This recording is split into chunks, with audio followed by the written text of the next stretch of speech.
महादेव, जय हिंद। आज हम लोग शुरू करने वाले हैं ज्योग्राफी का एक चैप्टर है जिसको सौरमंडल कहते हैं। इससे रिलेटेड टॉप 60 क्वेश्चन जो है उसको हम लोग आज डिस्कस करने वाले हैं इस वीडियो में।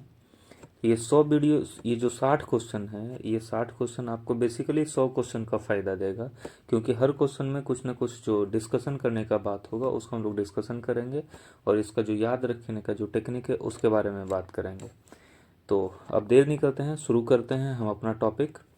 और इससे पहले कि हम शुरू करें, एक रिक्वेस्ट है कि मेरा जो चैनल है उसको सब्सक्राइब कर दीजिएगा, बगल में जो घंटा है उसको क्लिक कर दीजिएगा, ताकि हमारा जो आने वाला वीडियो है का जो नोटिफिकेशन है वो आपके पास पहुंच सके।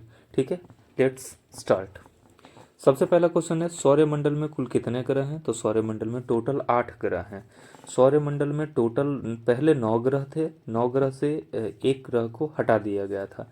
कब हटाया गया है इसको आप हमको कमेंट सेक्शन में बताइएगा, देखते हैं कितने लोगों का जवाब सही आता है। तो टोटल जो 9 ग्रह थे उसमें एक ग्रह जो प्लूटो था उसको हटा दिया गया है।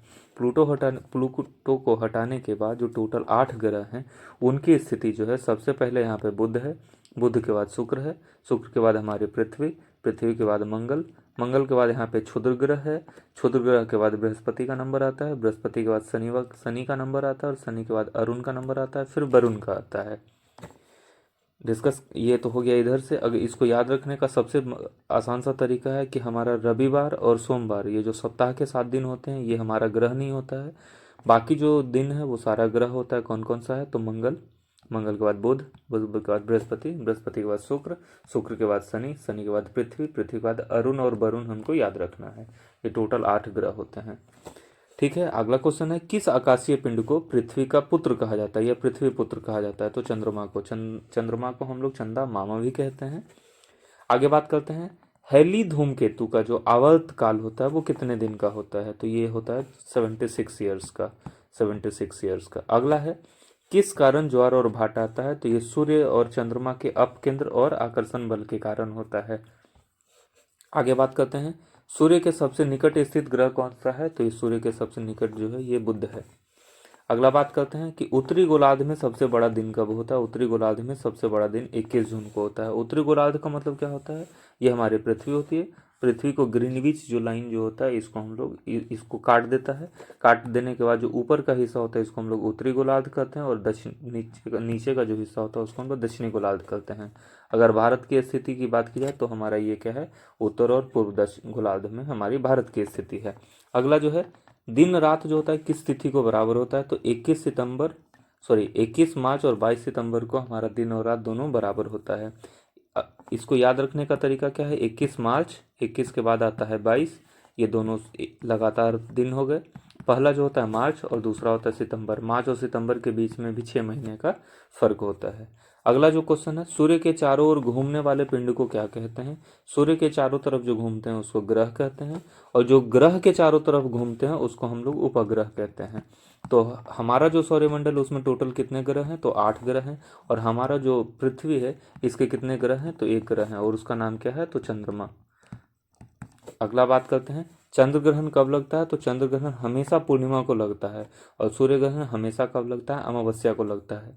अब थोड़ा सा चंद्र ग्रहण और सूर्य ग्रहण को हम लोग समझ लेते हैं कि ऐसा होता क्यों, ऐसा क्या वजह है कि चंद्र ग्रहण हमेशा पूर्णिमा को लगता है, सूर्य ग्रहण हमेशा अमावस्या को लगता है। इसके पीछे रीजन ये है कि चंद्रमा के सबसे पहला हमको आपको पता होना चाहिए, सूर्य के पास में क्या है? सूर्य के पास में अपनी रोशनी होती है, अपनी हीट और लाइट है। तो सूर्य को एक तारा भी कहा जाता है। क्यों? तारा का डेफिनेशन नहीं होता, तारा उसको कहते हैं जिसके पास में खुद की प्रकाश होती है। तो सूर्य क्या है? एक तारा है। सूर्य के पास में क्या होता है? अपना खुद का लाइट होता है। और ये लाइट पृथ्वी को भी देती है सूर्य, और ये लाइट किसको देता है? ये मून को भी देता है। तो अब क्या होता है कि सन और मून के बीच में अगर पृथ्वी आ जाता है, क्या कह रहा हूं मैं फिर से, सन और मून के बीच में अगर पृथ्वी आ जाता है तो यहाँ पे क्या हो जाता है? यहाँ पे हमारा चंद्र ग्रहण लग जाता है। और यहाँ पे ये सन है और ये क्या है? सन और ये पृथ्वी। सन और पृथ्वी के बाद बीच में जब मून आ जाता है तो यहाँ पे क्या होता है? ये आपका सोलर इलिप्स लगता है, बोले तो सोलर इलिप्स लगता है, बोले तो जिसको हम लोग सूर्य ग्रहण कहते हैं, ये सूर्य ग्रहण लग जाता है। ऐसा इसलिए होता है कि यहाँ से क्या होता है कि अर्थ और सन, अर्थ से रोशनी डायरेक्ट आ रही होती है पृथ्वी पे, लेकिन इस रोशनी को रोक कौन देता है, तो मून रोक देता है। इसलिए इस दिन को क्या होता है, सोलर इलिप्स लगता है। और यहाँ पे क्या होता है, सन के लाइट को मून क्या करता है, रिफ्लेक्ट करके पृथ्वी पे भेजता है। सन के लाइट को मून पृथ्वी पर रिफ्लेक्ट करके भेजता है। और क्या होता है, जब इन दोनों के बीच में पृथ्वी आ जाता है तो ये रोशनी मून पे जा ही नहीं पाता, इसके कारण ये रोशनी रिफ्लेक्ट करके नहीं भेज पाता है। तो यहाँ पे क्या हो जाता है, ये चंद्र ग्रहण लगता है। तो चंद्र ग्रहण और सूर्य ग्रहण आपको समझ में आ गया होगा कि चंद्र ग्रहण सूर्य ग्रहण क्या होता है। सूर्य ग्रहण कब लगता है, तो अमावस्या को लगता है। यहाँ पे एक याद रखने वाली बात क्या है, सूर्य ग्रहण हमेशा अमावस्या को लगता है और चंद्र ग्रहण हमेशा पूर्णिमा को लगता है। अब इमेजिन करके देखिए, अमावस्या और पूर्णिमा को कैसे याद रखेंगे। तो अमावस्या के दिन क्या होता है, चंद्रमा दिखाई ही नहीं देता, तो जिस दिन दिखाई ही नहीं देगा उस दिन चंद्र ग्रहण कैसे लगेगा। अगला क्या है, पृथ्वी को नीला ग्रह क्यों कहा जाता है, तो जल के उपस्थिति के कारण पृथ्वी को नीला ग्रह कहा जाता है। जब हम लोग अंतरिक्ष से पृथ्वी को देखते हैं, बिकॉज ऑफ एक्सेस वाटर, जो हमारे पृथ्वी है वो नीला दिखाई देता है, जिसके कारण हम लोग पृथ्वी को क्या कहते हैं, नीला ग्रह कहते हैं। जीवाश्म ग्रह किस उपग्रह को कहा जाता है, तो चंद्रमा को क्या कहा जाता है, जीवाश्म ग्रह कहा जाता है। सूर्य से ग्रह की दूरी को क्या कहते हैं, उपसौर कहते हैं। और सूर्य से किसी भी ग्रह को या फिर अंतरिक्ष में अगर कोई भी दो पिंड है, इसके बीच की जो दूरी होती है वो काफ़ी ज़्यादा होता है। इस दूरी को हम लोग नापने के लिए हम लोग किसका यूज करते हैं, इस जिस भी इकाई का यूज करते हैं वो उसका नाम हमको कमेंट सेक्शन में आप बताइए कि उसको कहते क्या हैं। आगे बात करते हैं, सूर्य के धरातल का तापमान कितना होता है, तो लगभग 6000 डिग्री सेल्सियस के आसपास होता है। मध्य रात्रि का सूर्य किस क्षेत्र में दिखाई देता है, तो आर्कटिक क्षेत्र में दिखाई देता है। आर्कटिक क्षेत्र जो होता है सबसे पृथ्वी पर का सबसे ठंडा क्षेत्र होता है। सूर्य के रासायनिक संगठन में हाइड्रोजन कितना प्रतिशत होता है, तो 71% होता है। सन के पास जो रोशनी है वो किसके कारण है, तो यहाँ पे क्या होता है, एक दो टर्म है केमिस्ट्री का दो टर्म है, एक होता है फिजन, एक होता है फ्यूजन। तो यहाँ पे क्या हो रहा है, यहाँ पे एटॉमिक फ्यूजन हो रहा है। तो इसके कारण क्या होता है, हाइड्रोजन जो है वो हीलियम में बदल रहा होता है, जिसके कारण क्या होता है, हीट यहाँ से जनरेट हो रहा होता है। आगे बात करते हैं, पृथ्वी की बहन किसको कहा जाता है, तो सूर्य को कहा जाता है। किस ग्रह पर जीव रहते हैं, तो पृथ्वी एकमात्र ऐसा ग्रह है हमारे सौरमंडल का जहाँ पे कि जीव है। लेकिन ऐसा वैज्ञानिकों का दावा है, ऐसा वैज्ञानिकों का मानना, दावा नहीं कह सकता, मानना है कि मंगल ग्रह पे भी जीवन हो सकता है। आगे बात करते हैं, पृथ्वी का उपग्रह कौन है, तो पृथ्वी का एकमात्र उपग्रह कौन है, तो चंद्रमा है। कौन से ग्रह सूर्य के चारों तरफ दक्षिणावर्त घूमते हैं, शुक्र और अरुण जो है सूर्य के चारों तरफ दक्षिणावर्त घूमते हैं। निक्स ओलंपिया कोलंपस पर्वत किस ग्रह पर स्थित है, तो मंगल ग्रह पर स्थित है। इस पर्वत के बारे में एक बात आप जान लीजिए कि हमारा जो माउंट एवरेस्ट है, माउंट एवरेस्ट के लगभग 3 गुने हाइट के बराबर है। तो माउंट एवरेस्ट की हाइट कितनी है, तो माउंट एवरेस्ट की हाइट अभी है 8849 मीटर। अब ये मैंने आपको बता दिया है। अब एक काम आप कर सकते हैं, कमेंट सेक्शन में इसको बताइए कि कितने फीट ऊंचा है। मीटर में मैंने आपको बता दिया, आप आपको फीट में बताना है। अगला बात करते हैं, सूर्य से सबसे दूर स्थित ग्रह कौन सा है, तो सूर्य से सबसे दूर स्थित ग्रह वरुण है।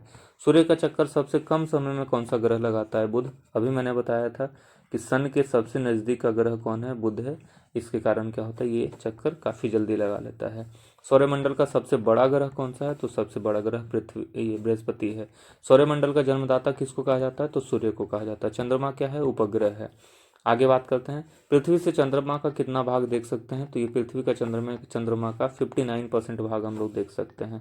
कितने भाग देख सकते हैं, तो 59% भाग देख सकते हैं। आगे बात करते हैं, ब्रह्मांड में विस्फोटी तारा क्या कहलाता है, तो अभिनव तारा को हम लोग विस्फोटी तारा कहते हैं। आगे क्या है, सौरमंडल का खोज किसने किया था, तो कॉपरनिकस ने किया था। सूर्य द्वारा ऊर्जा देते रहने का समय कितना है, तो ये तो यहाँ पे प्रिंटिंग मिस्टेक है, यहाँ पे लगभग 1000 बिलियन वर्ष कहा जाता है। आगे बात करते हैं, किसी ग्रह के चारों ओर घूमने वाले पिंड को क्या कहते हैं, उपग्रह कहते हैं। सूर्य का एक चक्कर लगाने में बुध को कितना समय लगता है, तो 88 दिन का समय लगता है। प्लूटो ग्रह की मान्यता कब समाप्त की गई, इसके बारे में हम लोग सबसे पहले क्वेश्चन में इसकी बात कर रहे थे। तो 24 अगस्त 2006 को क्या किया गया, प्लूटो ग्रह की मान्यता को समाप्त कर दिया गया है। क्यों समाप्त कर दिया गया, क्योंकि इसका साइज जो था काफ़ी छोटा था, जो ग्रह होने की जो मिनिमम क्राइटेरिया है उसको ये फुलफिल नहीं कर रहा था, इसलिए प्लूटो ग्रह को 24 अगस्त 2006 को हटा दिया गया। आगे बात करते हैं, चंद्रमा पृथ्वी की एक परिक्रमा को कितने समय में करता है? तो 27 दिन 8 घंटे में चंद्रमा जो है पृथ्वी का एक परिक्रमा कर लेता है। आगे बात करते हैं, ज्वार भाटा की स्थिति में सबसे अधिक प्रभाव किसका होता है? तो चंद्रमा का होता है। कौन सा ग्रह हरा प्रकाश उत्सर्जित करती है? तो वरुण ग्रह जो है हरा प्रकाश उत्सर्जित करती है। सी ऑफ ट्रैंक्विलिटी कहाँ पर स्थित है? तो चंद्रमा पर स्थित है सी ऑफ ट्रैंक्विलिटी। सूर्य में कौन सी गैस विद्यमान होती है? तो हाइड्रोजन और हीलियम होता है। इसी के कारण क्या होता है? सूर्य के पास रोशनी होता है। आगे बात करते हैं, सूर्य के मध्य भाग को क्या कहते हैं? तो इसको हम लोग प्रकाश मंडल कहते हैं। यूरेनस का खोज किसने किया था? तो हर्शेल ने यूरेनस का खोज किया था। सौंदर्य का देव किस ग्रह को कहा जाता है? तो शुक्र को हम लोग कहते हैं। शुक्र ग्रह को सौंदर्य का देव कहते हैं। इसको भोर का तारा भी कहते हैं। चमकीला तारा भी सूर्य को ही कहा जाता है। चंद्रमा के प्रकाश को पृथ्वी पर पहुंचने में कितना समय लगता है? तो 2 सेकंड से कम का समय लगता है। अब आप हमको ये बताइए कि जो सूर्य का प्रकाश होता है, सूर्य का प्रकाश पृथ्वी पर आने में कितना समय लगता है? ये आप कमेंट सेक्शन में बताइए। पृथ्वी अपने अक्ष पर एक चक्कर कितने दिनों में लगाती है? तो पृथ्वी अपने अक्ष पे 365 दिन 5 घंटा 48 मिनट और 46 सेकंड में लगाती है अपने अक्ष पर। यहाँ पे क्या है, एक बात समझने के लिए है, समझा देता हूँ फिर से। क्या है कि आपको पता है कि एक साल में 365 दिन होते हैं, लेकिन ये जो 5 घंटा 48 मिनट है, इसको हम लगभग 6 घंटा के बराबर मान सकते हैं। बराबर नहीं मानेंगे तो कम से कम तो इसको हम लोग 6 घंटा के इक्विवेलेंट तो मान ही सकते हैं। तो ये 6 घंटा जो होता है 4 साल में लगभग 24 घंटे के बराबर हो जाता है। इसलिए फरवरी क्या होता है? 29 दिन का होता है, जिसको हम लोग लीप ईयर भी कहते हैं।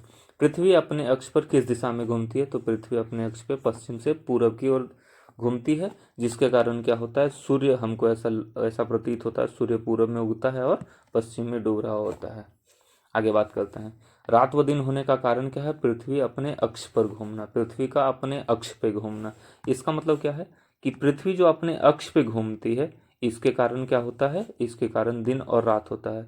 और पृथ्वी जो है, ये अगर इसको सन मान लिया जाए तो सन के चारों तरफ जो चक्कर लगाती है पृथ्वी जो सन के चारों तरफ चक्कर लगाती है, इसके कारण क्या होता है? मौसम का परिवर्तन होता है। हमारा जो भारत है, इसमें टोटल कितने मौसम है? तो 4। कौन कौन सा? तो सबसे पहले ठंडा, हम लोग जनवरी से बात करते हैं तो जनवरी में सबसे पहले ठंडा होता है। ठंडा के बाद गर्मी आता है, गर्मी के बाद बरसात आता है, बरसात के बाद ठंडा जाता है। लेकिन ठंड के बाद का एक और मौसम है जिसको हम लोग बसंत कहते हैं। लेकिन बेसिकली 3 मौसम होते हैं। आगे बात करते हैं, अगला क्या है? भूकक्ष तल पर भू अक्ष का झुकाव कितना होता है? तो 66.5 डिग्री के पास होता है। आगे बात करते हैं, सौरमंडल का सबसे बड़ा ज्वालामुखी कौन सा है? तो ओलिपस मेसी जो है सौरमंडल का सबसे बड़ा ज्वालामुखी है। पृथ्वी द्वारा सूर्य की परिक्रमा को क्या कहते हैं? तो इसको सौर्यवर्ष कहते हैं। आगे बात करते हैं, सर्वप्रथम पृथ्वी की त्रिज्या किस वैज्ञानिक ने नापी थी? तो इसका नाम क्या है? इरेटोस्थनीज। इरेटोस्थनीज को हम लोग हिस्ट्री के साथ कोरिलेट करें तो एक नाम हम लोगों ने सुना था, मेगास्थनीज। मेगास्थनीज कौन था? तो मेगास्थनीज इंडिका का लेखक था। मेगास्थनीज के बारे में हम लोग हिस्ट्री में बात करेंगे। तो यहाँ पे क्या है कि मेगा को अगर रिप्लेस करके इरेटो लगा दिया जाए तो ये क्या हो जाता है? सर्वप्रथम पृथ्वी की त्रिज्या। त्रिज्या क्या होता है? त्रिज्या क्या होता है? ब्रेथ। ब्रेथ का ये सेंटर है, सेंटर और सरकमफेरेंस के मिलाने वाली जो लाइन होती है उसको हम लोग त्रिज्या कहते हैं। आगे बात करते हैं, पृथ्वी की तरह किस ग्रह पर जीवन की संभावना है? तो मंगल ग्रह पे है। अगला क्या है? पृथ्वी ग्रह का खोज किस वैज्ञानिक ने किया था? तो गैलीलियो ने बृहस्पति का खोज किया था। रात की रानी कौन सा खगोलीय पिंड को कहा जाता है? तो चंद्रमा को रात की रानी कहा जाता है। नंगी आंखों द्वारा किस ग्रह को देख सकते हैं? तो शनि ग्रह को हम लोग नंगी आंख से देख सकते हैं। अगर यहाँ तक आप देख रहे हैं वीडियो को तो आपको अच्छा लग रहा होगा, तभी आप देख रहे होंगे। तो एक छोटा सा रिक्वेस्ट है, चैनल को सब्सक्राइब कर दीजिएगा। अगर वीडियो पसंद आ रहा होगा तो लाइक कर दीजिएगा। अगर आपको कुछ और नया जो टॉपिक है जिस पे वीडियो चाहिए तो कमेंट करके आप हमको बताइएगा, उस पर हम वीडियो बनाएंगे। अगला क्या है? ग्रह की गति के नियम का पता किसने लगाया था? तो केपलर ने लगाया था। अगला बात करते हैं, अंतरिक्ष में कुल कितने तारामंडल हैं? तो 89 तारामंडल हैं। मंगल और बृहस्पति ग्रहों के मध्य सूर्य की परिक्रमा करने वाले पिंड को क्या कहते हैं? क्षुद्र ग्रह कहते हैं। अभी हमने बताया था इसके बारे में। वो क्या बताया था कि जैसे पृथ्वी सन जो है, सन से जैसे जैसे हम लोग दूर जाते हैं तो ये सबसे पहले बुध हो जाता है, बुध के बाद शुक्र है, शुक्र के बाद पृथ्वी है, पृथ्वी के बाद मंगल है, मंगल के बाद क्षुद्र ग्रह होते हैं, क्षुद्र ग्रह के बाद बृहस्पति होता है, फिर शनि होता है, फिर अरुण होता है और वरुण होता है। तो यहाँ पे जो क्षुद्र ग्रह है ये किसके किसके बीच में है? तो ये बृहस्पति और मंगल के बीच में है। इसको हम लोग क्षुद्र ग्रह कहते हैं। आगे बात करते हैं, पृथ्वी सूर्य के सबसे अधिक दूर कब होता है? तो 4 जुलाई को। अगला है, पृथ्वी सूर्य के निकट सबसे कब होता है? तो 3 जनवरी को। पूर्ण सूर्य ग्रहण के समय सूर्य का कौन सा भाग दिखाई देता है? तो किरीट भाग जो होता है वो दिखाई पड़ता है। तो इस वीडियो में इतना ही रखते हैं, मिलते हैं अगले वीडियो में। तब तक के लिए महादेव, जय हिंद।